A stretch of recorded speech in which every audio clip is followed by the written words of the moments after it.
So I recently picked up a solid pine 4-drawer dresser made by Stanley. It's a small dresser. I think it would work well at maybe a child's room or a guest bedroom. So I finished it, and it's not my fave. It's not my wife's fave either. That's for darn sure. So it won't be standing in our house. So I hope someone out there buys it. But you might like it. So follow along and let's see how this furniture refinishing project turns out, and we'll find out if this is a flip or a flop.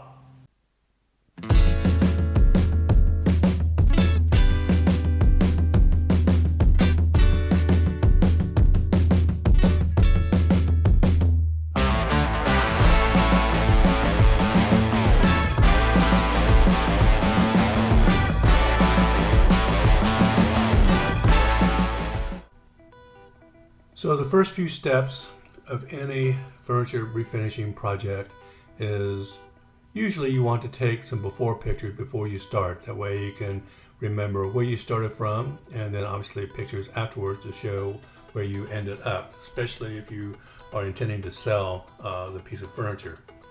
And then of course there's cleaning. I really don't like this step, but it's necessary. I use Krud Kutter. It seems to be a really good product. Now this looks like I'm cleaning bare wood, but there is a finish over it that I'm going to sand down. But we need to clean it all over, inside and out, vacuum the inside. This particular piece has all kinds of stuff on the back, on the inside of the drawers. When I took the drawers out, there was just stuff that had fallen back there. Even found a key fob. So I hope they don't need it. So, and then after cleaning, of course, we're going to be sanding. So now that it's clean, it's time to sand. I'm going to use my DeWALT Orbital sander on most of the flat places, which is the top and the sides. And I'm starting with 80 grit sandpaper, then I'm working my way up to 120, then 150. I don't have 180. So I'm going to jump from 150 to 220 on the Orbital. For the curved edges, I'm going to, and edges that I can't really get into with the DeWALT, I'm going to use my SurfPrep.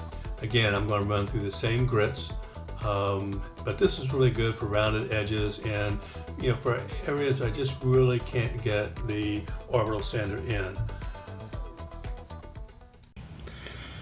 So this big chip out of here, that's the biggest repair I've got to do. I've got a few other just little places that I'm going to put some wood filler in, but I'm going to mix up some Bondo and I'm going to fix that. And then I also got a little place up here. It's kind of out of camera range at the moment that doesn't really require Bondo, but since I've got it mixed, I'm going to use that to fill in a little bit of cracks and dents there along the base. So I'm going to mix up some Bondo and I'll be right back. Okay, I got some Bondo mixed up and let's get it on here. I usually mix it hot, so I want to get it on before it starts to dry up on me.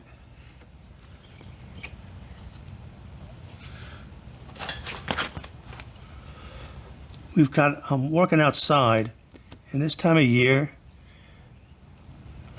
Florida's got biting flies. One just got on me, and they sting like heck. They don't last long. I mean, the flies, they're going to end up dying off here in just a little bit.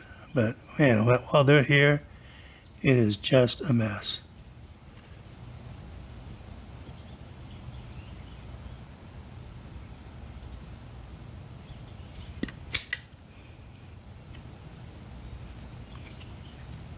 Yep, it's going to dry up on me. Get that on there. So I get a little bit up here. Nope, missed. God, I always mix this so hot.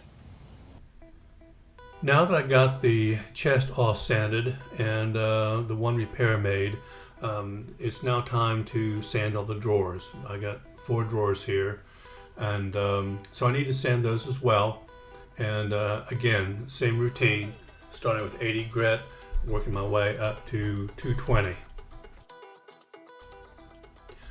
I have changed my decisions about what I was going to do with this little dresser. And so what I finally decided is I'm going to do a tan wash on the drawer facings and the top of the dresser. I am using Sherwin-Williams emerald urethane paint in a color called Stone Lion.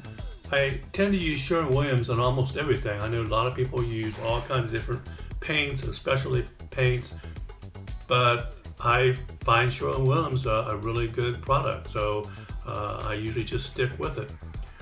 So I'm going to tan wash the drawers, like I said, the faces and the sides, and then the top of the dresser.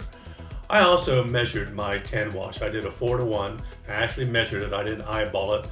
I kind of am particular about that. If I say I'm going to use a 4-to-1, I want to make sure it's a 4-to-1. So 1 part paint and 4 parts water. And then once I get the tan wash done, then I'm going to start painting the frame and the sides of the little dresser. So this is really about 3 days later. I decided to use a gel stain on the frame and the sides of the dresser. I used Varathane gel stain in a color called Kona. It's kind of a, how you see a Java type of color. Every time I use gel stain, I kind of swear I'm never going to use it again. I honestly don't like it much. Some people say it's easy to work with. I don't find it that easy to work with. The drying time, especially if it's humid outside like it is here in Florida, takes forever. It took 3 days for this to, it took really a couple of days for it to dry. But since it's an oil-based and I'm using a water-based polyurethane top coat on it, I needed to let it dry for at least 3 days. So obviously I've already painted this and it's dried. And so what I'm doing now is applying the top coat to the areas that my sprayer is not going to reach, which is, kind of just the insides of the frame here. And so I'm just applying it with a regular brush. I mean, it's a nice brush. You need a nice brush to cut down on any kind of brush marks. So I'm going to go ahead and paint the insides of this and apply the top coats. And then once that's done and dried, then I'm going to put the drawers back in and I'm going to spray the whole thing.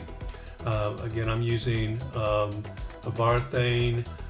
In this case, it's a matte top coat, and it's water-based, which is why I need to let things dry for as long as they need to dry. I thought about painting this in more of a black color, and then I would not have needed the dry time. But for some reason, I said, well, let's use a gel stain, to try to bring out, the wood grain a little bit on the sides and not completely cover it up. So that's why I went ahead and picked the gel stain. Even though I swear I'm never going to use it again. So I've loaded my dresser into the spray tent, and I'm now starting to apply the top coat with my Graco variable speed sprayer. I'm going to be applying 3 coats, and I'm using Varathane's water-based polyurethane, and it's in a matte finish. I have to admit, I have had problems spraying polyurethane with this sprayer, and it's not the sprayer's fault. It's user error. I think the biggest problem is that I was using the wrong tip. This sprayer comes with 2 tips, one for paint and one for stains. And I switched to using the tip for stains to spray the polyurethane, and it works much better. Sometimes I still get a little heavy and I've got to deal with it, but overall it's getting better. And now it's just time to apply the knobs and stage it and sell it. So here is the finished project. I gotta admit, it's not my favorite. I've liked other things I've done much better. My wife certainly does not like it, so it's not going to be staying in our house. So someone out there is going to need to buy this. But overall, I think it turned out well. I'm just not sure how the two-tone is going to go over in the Tampa market. But it turned out well, and I am pleased with how it turned out, although it's not my favorite. But we shall see. So if you found anything entertaining, useful, or funny, I would appreciate you subscribing, and stay tuned for the next furniture refinishing project from the next season.